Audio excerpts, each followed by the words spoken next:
The morning sun cast long shadows across the fields of New Eden as children ran between the crop rows, their laughter echoing through the valley. Sarah Chen watched her 7-year-old daughter Maya chase butterflies near the cornstalks, a smile spreading across her face. Life on New Eden was simple and good. The human colony had grown slowly over 3 generations, building homes and farms on the fertile planet that the Galactic Empire had assigned to them. Captain Elena Vasquez stepped off the transport ship onto the landing pad, her boots clicking against the metal surface. She had made this inspection trip dozens of times before. New Eden was one of the most peaceful colonies in human space, always meeting their quotas and following Empire rules.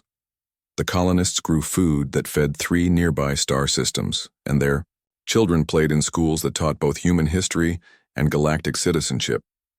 Elena walked through the main street of Eden Town, the colony's capital.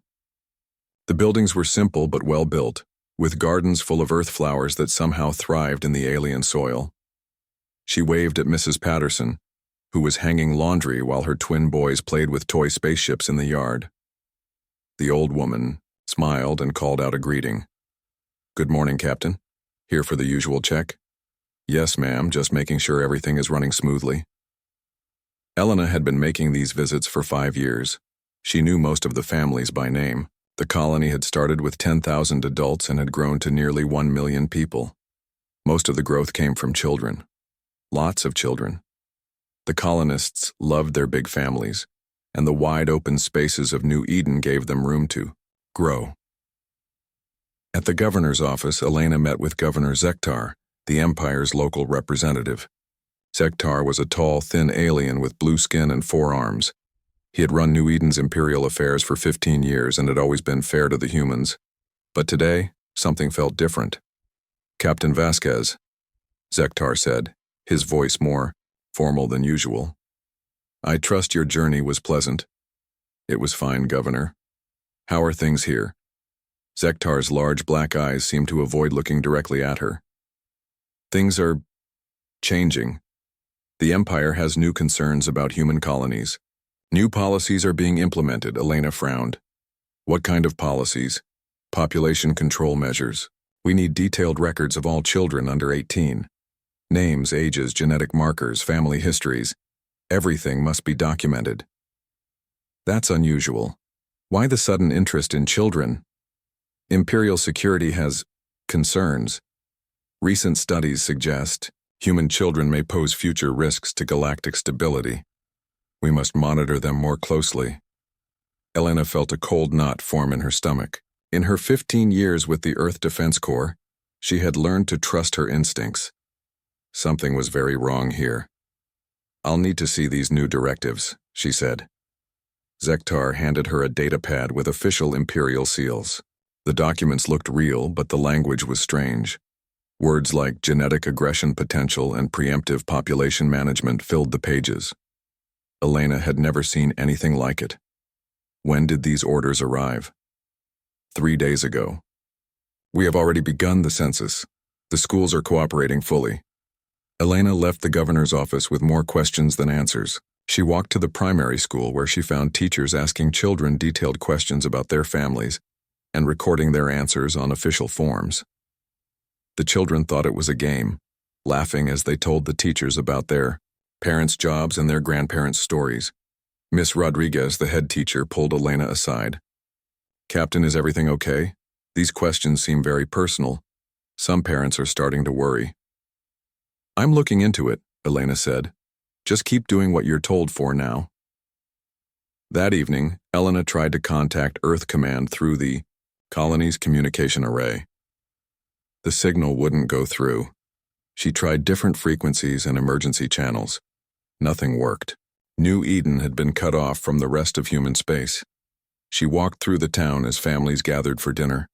Children played in the streets until their parents called them inside. The sound of their voices filled the air with joy and innocence. Elena counted the schools, the playgrounds, the youth centers. New Eden had 800,000 children, 800,000 bright, happy kids who had never known war or hatred. Elena found Tom Baker, the colony's communication chief, working late in his office. "Tom, why can't I reach Earth Command?" Tom looked up from his equipment, confusion on his face. I don't know, Captain. The array just stopped working yesterday. Governor Zektar said it was scheduled maintenance, but I never got any notice. Can you fix it? I've been trying. But someone has physically damaged some of the transmitters. It would take days to repair, and I'd need parts we don't have. Elena's unease grew stronger. She spent the night walking through the colony, watching and listening. The security cameras that usually monitored the perimeter had been moved. They now pointed inward, toward the schools and residential areas. Imperial troops that she had never seen before patrolled the edges of town. They wore different uniforms and carried weapons she didn't recognize.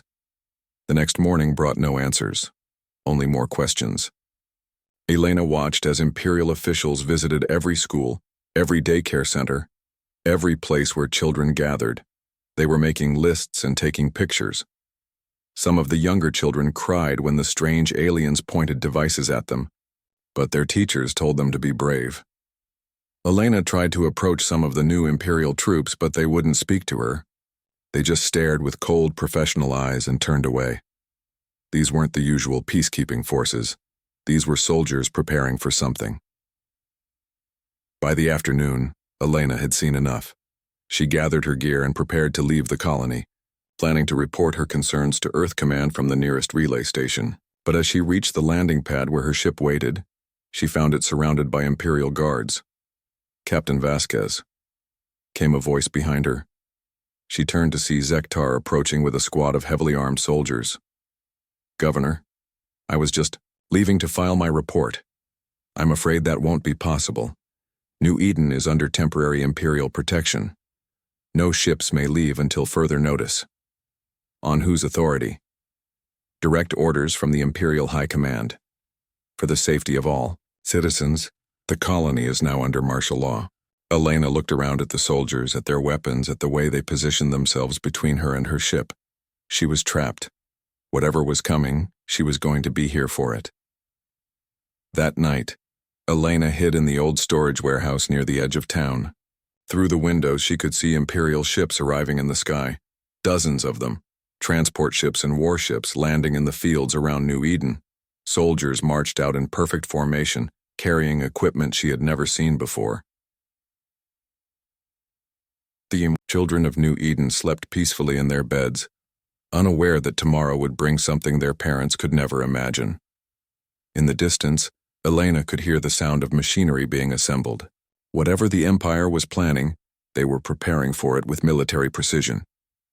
Elena checked her emergency beacon one more time, hoping against hope that she could send a warning to Earth.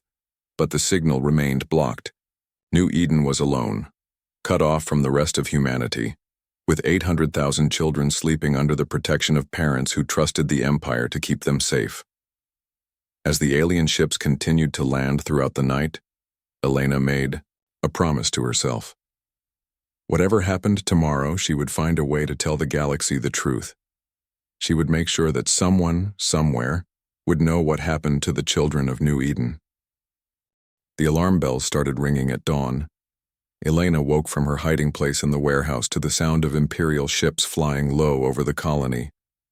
Through the dusty windows, she watched as soldiers surrounded every school, every playground, every place where children might be found.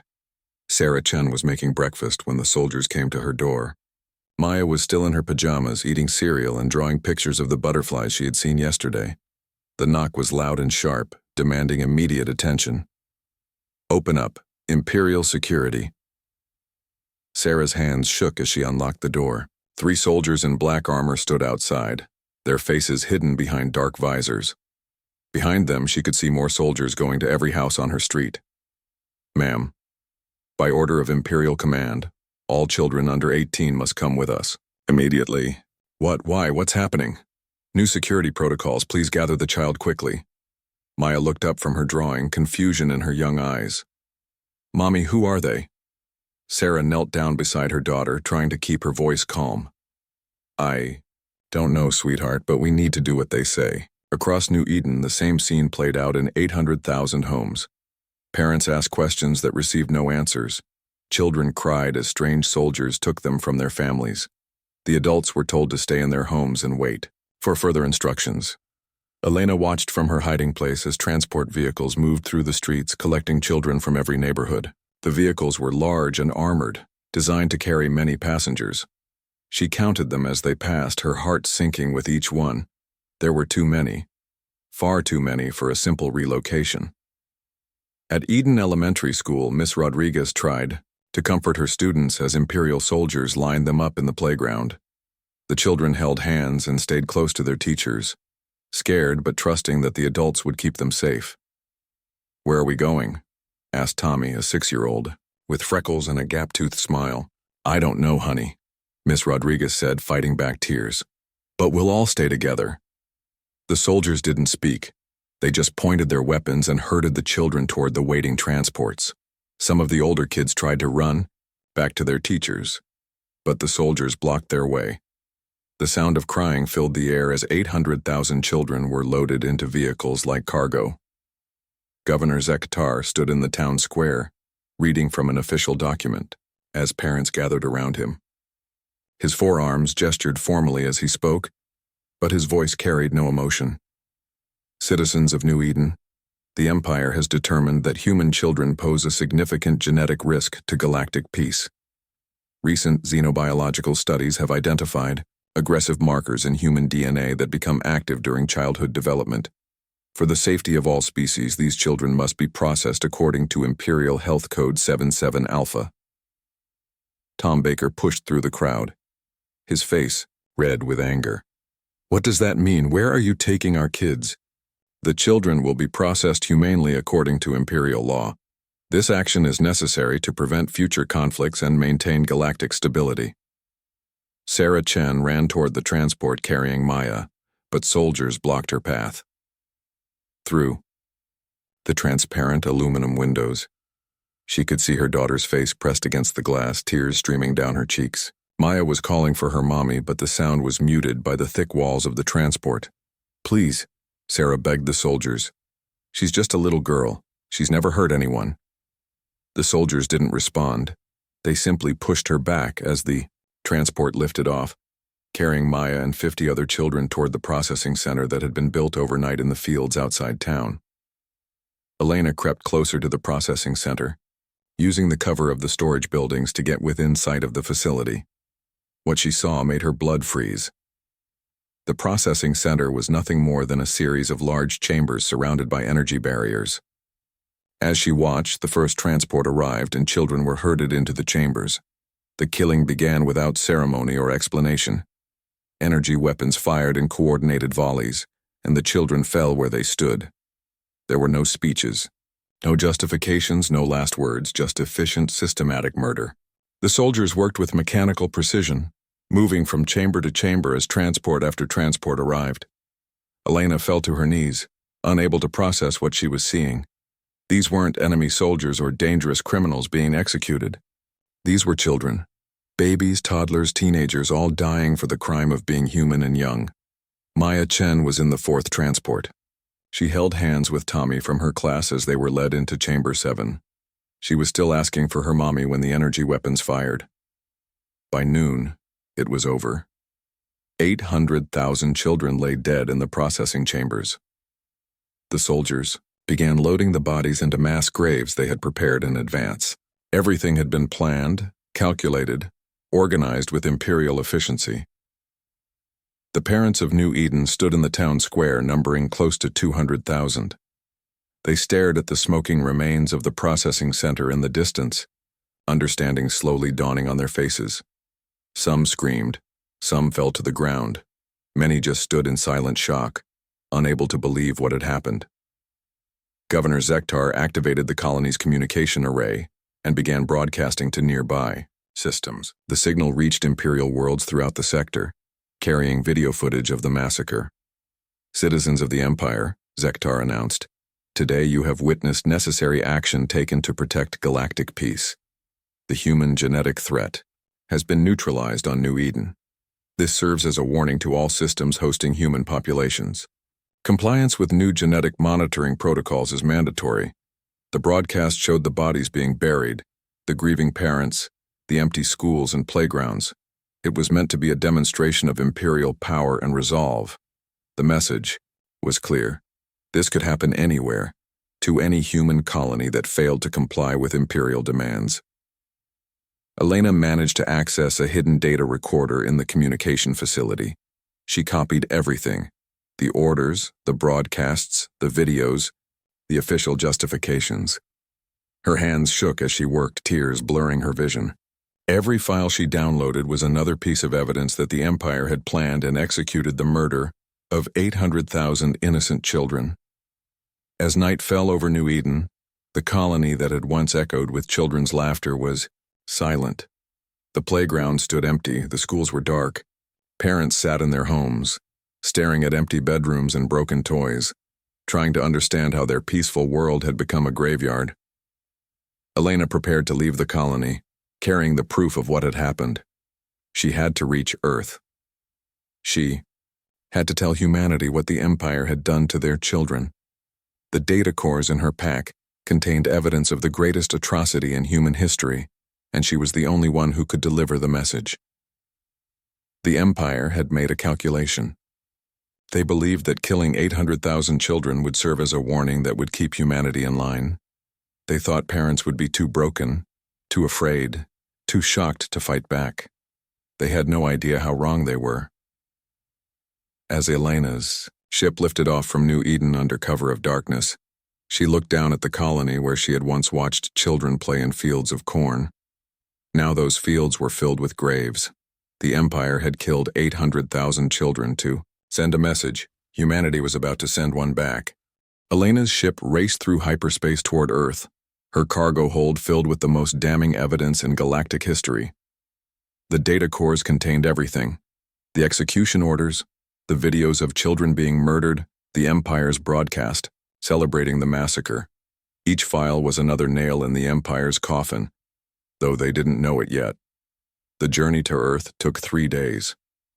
Elena barely slept, her dreams filled with images of Maya Chen's face pressed against the transport window and the sound of children crying. She checked and rechecked the data, making sure every piece of evidence was intact.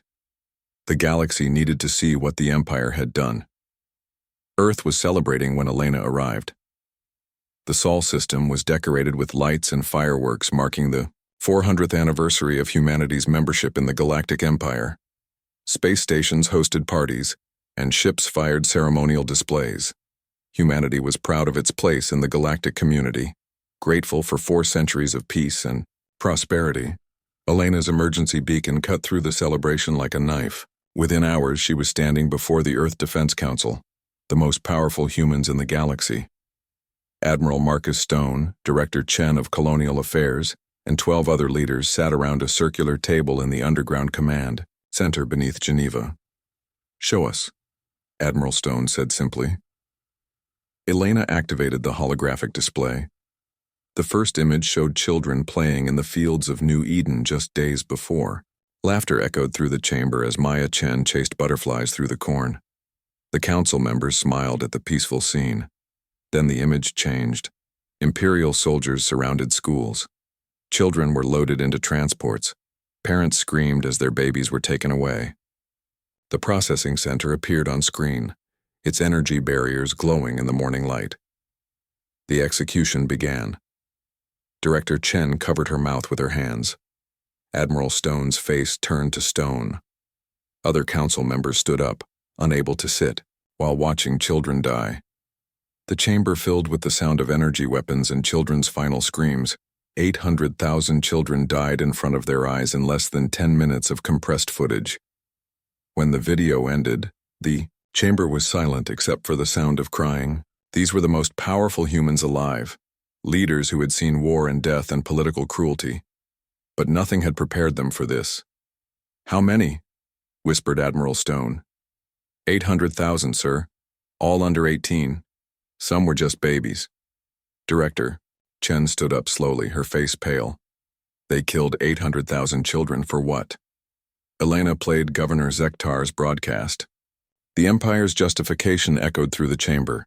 Genetic aggression markers, preemptive population management, galactic stability. The official Imperial statement claimed the massacre was not only legal but necessary for the safety of all species. "They're calling it a warning," Elena said. They want all human colonies to submit to genetic monitoring. They're threatening to do this again if we don't comply. Admiral Stone was quiet for a long moment, staring at the frozen image of children's bodies being loaded into mass graves. When he spoke, his voice was barely controlled. Get me the president. Get me every colonial governor. Get me every ship captain in human space. Emergency protocols. Full activation. Sir? Elena asked. We're going to send a message back. Within 6 hours, every human in the galaxy received the same broadcast. It went to mining colonies on asteroid belts, farming worlds in distant systems, research stations orbiting alien suns, and merchant ships traveling between the stars. The message was simple and direct. President Maria Santos appeared on screen, sitting at her desk with the flags of Earth and humanity behind her. Her usually warm face was hard as steel.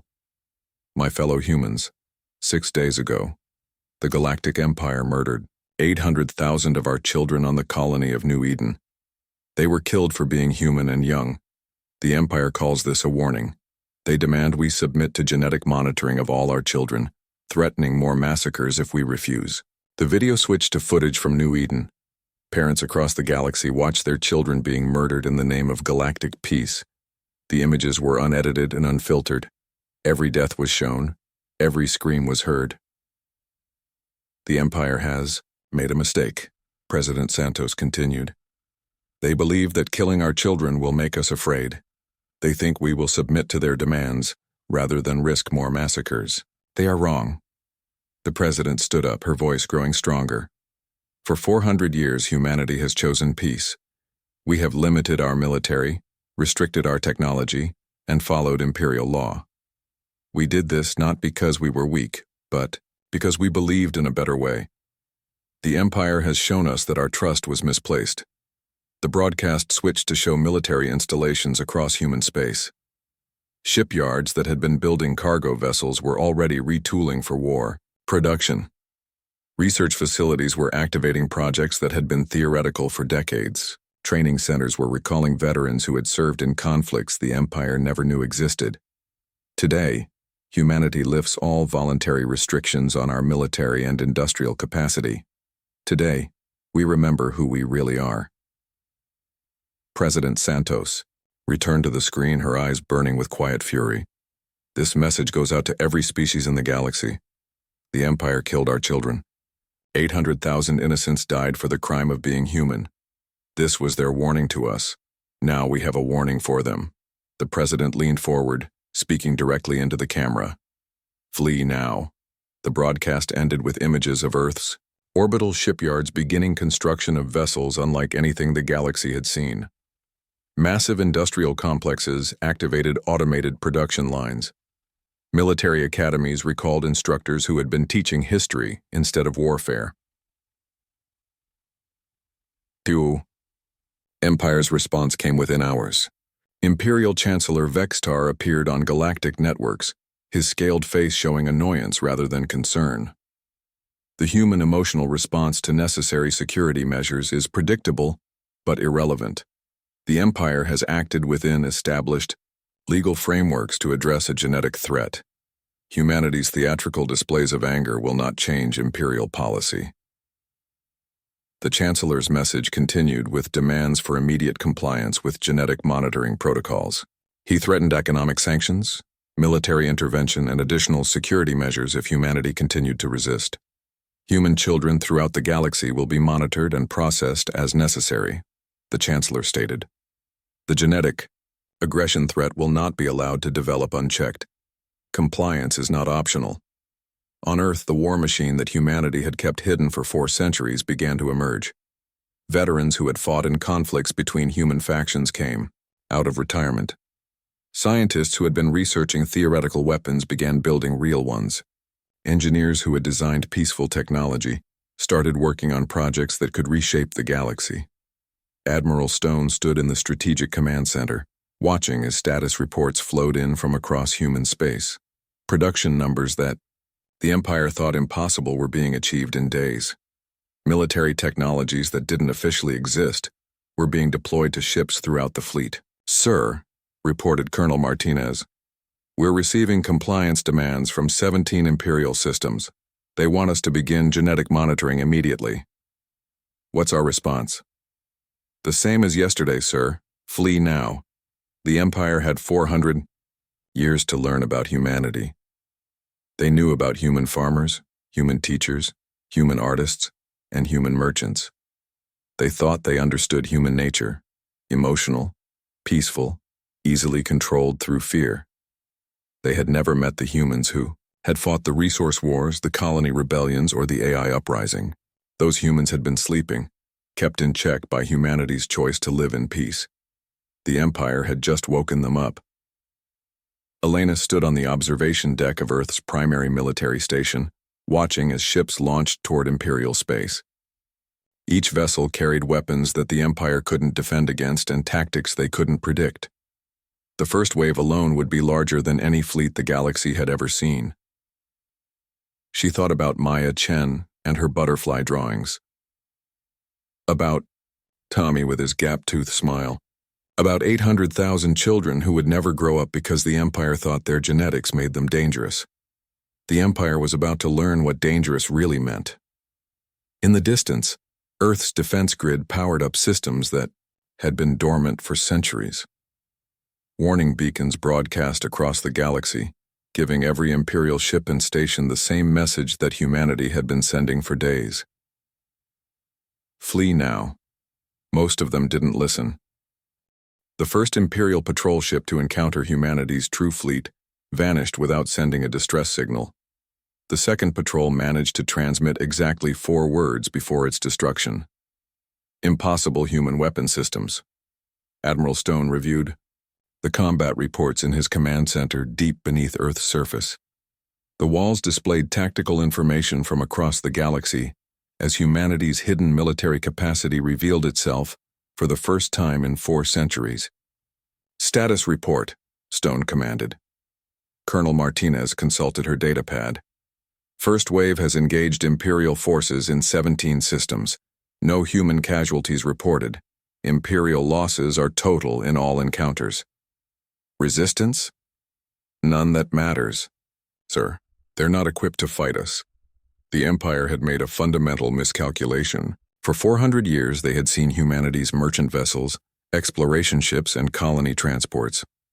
These ships were built to Imperial safety standards, used Imperial-approved technology, and followed Imperial design principles.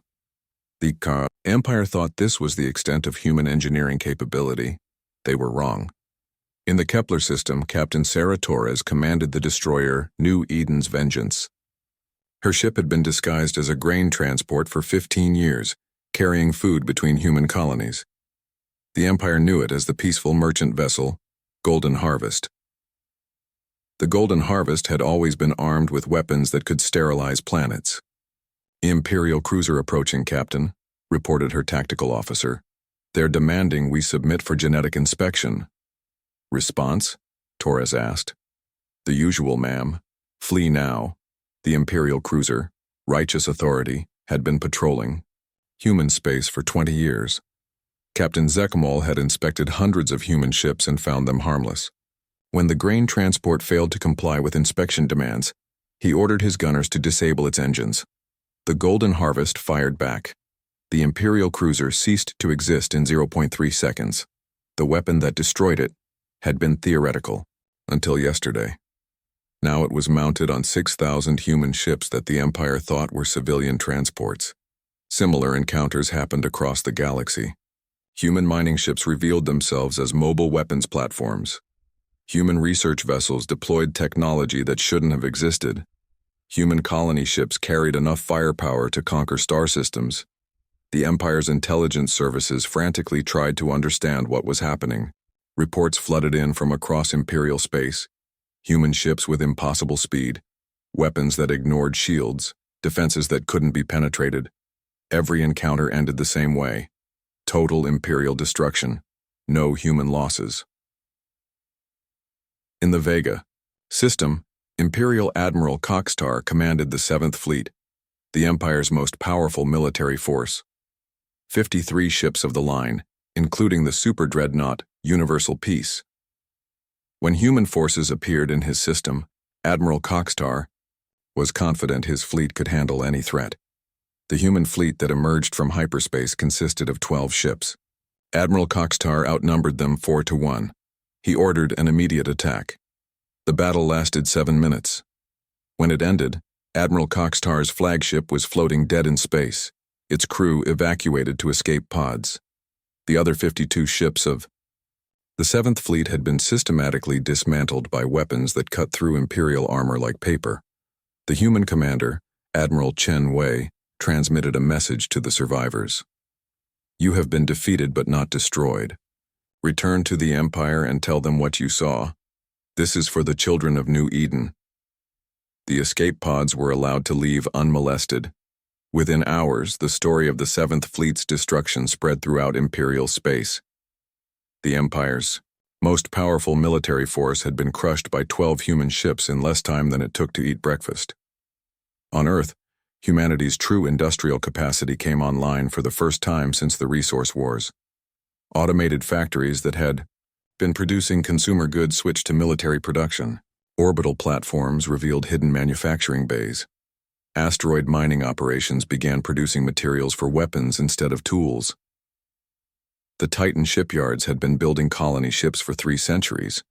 The Empire's inspectors had visited them regularly, always finding exactly what they expected: peaceful construction of civilian vessels. But the colony ships had always been designed with multiple purposes.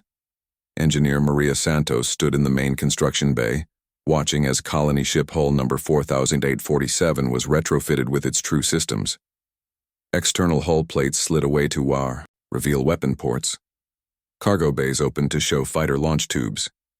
The ship's fusion reactor, rated for civilian power needs, was actually capable of powering weapons that could crack moons. "Time to completion?" asked Admiral Stone through the communication link. 18 hours for this one, sir. We have 200 more in various stages of conversion. The Empire thinks we can build 12 ships per year, Stone said. What's our actual capacity? Full war production? 1,200 ships per month, sir. That's just Earth. The colonies are coming online too. The Empire had watched humanity build civilian infrastructure for 4 centuries, never realizing they were looking at the largest military production network in galactic history. Every human world, every mining station, every research facility had been designed with dual purposes. The Empire thought humanity was good at farming and trade. They had never seen humanity's talent for war. Dr. James Chen emerged from his laboratory on Mars carrying data that would revolutionize galactic warfare.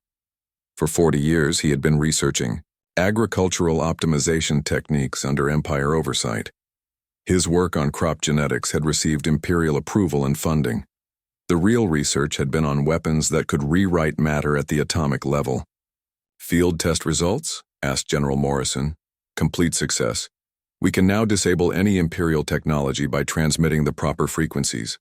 Their ships, their weapons, their shields, everything depends on quantum resonance patterns we can disrupt. Range, system-wide. We can shut down an entire Imperial fleet without firing a shot." The Empire had been sharing technology with humanity for centuries, never realizing that human scientists were using that knowledge to find weaknesses in Imperial systems. Every technical manual, every design specification, every piece of shared research had been studied by humans who understood that knowledge was the deadliest weapon. In the Jupiter system, General Patricia Williams activated Project Sleeping Giant. The massive construction platforms orbiting Jupiter had been building habitat modules for expanding human colonies. The Empire's records showed them as peaceful construction projects designed to house growing human populations. The platforms were actually building the largest military fleet in galactic history. "All units, this is Sleeping Giant Control," Williams broadcast. "Begin deployment sequence." Hidden bays opened throughout the Jupiter system. Ships emerged that dwarfed anything in the Imperial Navy, carriers that could launch 10,000 fighters, battleships with armor thicker than planetary crust, command vessels with AI systems that could coordinate attacks across multiple star systems simultaneously. The Empire counted humanity's military strength by the ships they could see. They had never imagined that humans had been building fleets in hidden facilities for 400 years. Elena Vasquez stood on the bridge of the battleship Maya's Promise, watching as humanity's true power deployed across the galaxy. She wore the uniform of Fleet Admiral now, promoted to lead the task force that would liberate the Empire's slave species. "Admiral," reported her communications officer, "we're receiving surrender requests from 14 Imperial systems. They want to negotiate." Response: "The same as always, ma'am. They should have fled when we warned them." The Empire was finally beginning to understand what they faced. Humanity hadn't been choosing peace because they were weak. They had been restraining themselves because they were strong. For 4 centuries, humans had voluntarily limited their technology, their weapons, and their expansion to maintain galactic stability. Those limits had been removed. The Empire had killed 800,000 human children to send a message about power and control. They thought the massacre would break humanity's spirit and force compliance with Imperial demands. Instead, they had awakened something that had been sleeping since humanity's violent past. The species that had survived ice ages, conquered their own world, and built an interstellar civilization was no longer hiding its true nature. The galaxy was about to learn why humanity had been the apex predator on their homeworld, and why they still were. 6 months after the massacre at New Eden, Admiral Elena Vasquez stood on the bridge of the dreadnought Children's Vengeance as it approached the Imperial capital world of Korath Prime. Behind her fleet stretched the largest military force in galactic history, 12,000 ships carrying the combined fury of humanity. The Empire no longer existed in any meaningful sense. Their fleets had been systematically destroyed, their worlds liberated, their slave species freed. What remained was a hollow shell of bureaucrats and politicians hiding on their capital world, desperately trying to negotiate a surrender that humanity had no interest in accepting. "Status report," Elena commanded. Commander Torres consulted her tactical display. "Orbital defenses are powered down. No Imperial ships in system.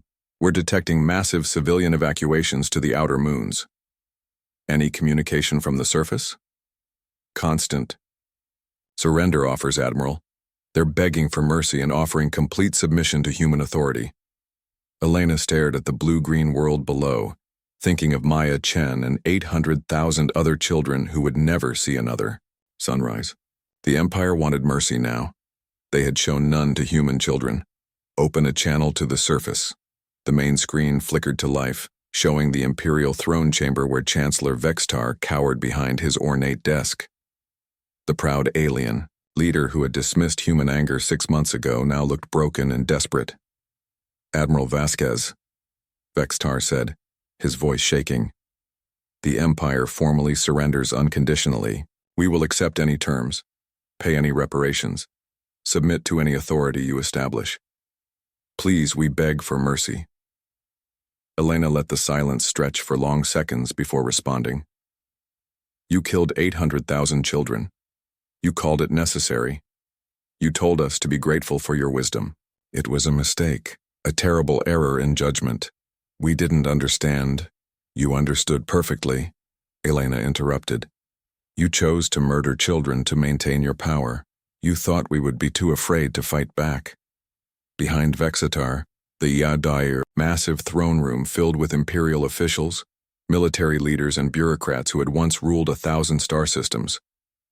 Now they huddled together like frightened animals, waiting to learn their fate from the species they had tried to control. "We offer complete reparations," Vextar continued desperately. "Entire star systems, unlimited resources, technology, anything you want. Just please spare our civilians." Elena activated a holographic display showing the liberation of Imperial space. Every species that had suffered under Imperial rule was now free. The Althari, enslaved for 800 years, were building their own government. The Vekalari, used as forced labor in Imperial mines, were returning to their homeworlds. Dozens of species were experiencing freedom for the first time in their histories. "Your civilians are not our target," Elena said. "They never were. We came for you." The screen split to show scenes from across the former empire. Human fleets weren't conquering worlds. They were liberating them. Instead of establishing human rule, they were helping freed species rebuild their own governments. Medical ships provided aid to planets that had been strip-mined by Imperial forces. Engineering vessels repaired infrastructure that had been neglected. For centuries, humanity wasn't building an empire. They were dismantling one. The species you oppressed are free, Elena continued. The resources you stole are being returned. The technologies you hoarded are being shared. Your empire is gone and it will never return. Vextar fell to his knees, his proud bearing finally broken. What do you want from us? What can we do to earn forgiveness? Elena thought of New Edens, empty playgrounds of Sarah Chen weeping over her daughter's grave, of 800,000 families that would never be whole again. The Empire wanted forgiveness that would never come. You want to know what we want? Elena asked. We want our children back. Can you give us that? The Imperial officials stared at their screens in silence, finally understanding that some actions could never be undone, never be forgiven, never be forgotten. Since you can't return our children, Elena said, you'll spend the rest of your lives making sure this never happens again. The punishment that humanity imposed on the Imperial leadership was worse than death. They had to live with what they had done. The officials who had ordered the massacre were exiled to New Eden, forced to spend their lives maintaining the memorial garden where 800,000 trees grew. Every morning, they tended the graves of the children they had murdered. Every evening, they read the names of the dead aloud. Vextar himself was assigned to care for Maya Chen's tree. He would spend his remaining years watering the soil that held her ashes, knowing that his orders had put her there. Dr. James Chen, the scientist who had developed humanity's new weapons, established the Galactic Peace Institute on Korath Prime. Its mission was to ensure that no species would ever again hold the power to commit genocide against another. Advanced human technology monitored every world, every government, every military force in the galaxy. If any species began developing weapons of mass destruction or showed signs of aggressive expansion, the Institute would intervene. The galaxy's new order was enforced not by conquest, but by prevention. Humanity didn't rule other species. They simply made it impossible for anyone to rule through fear and violence.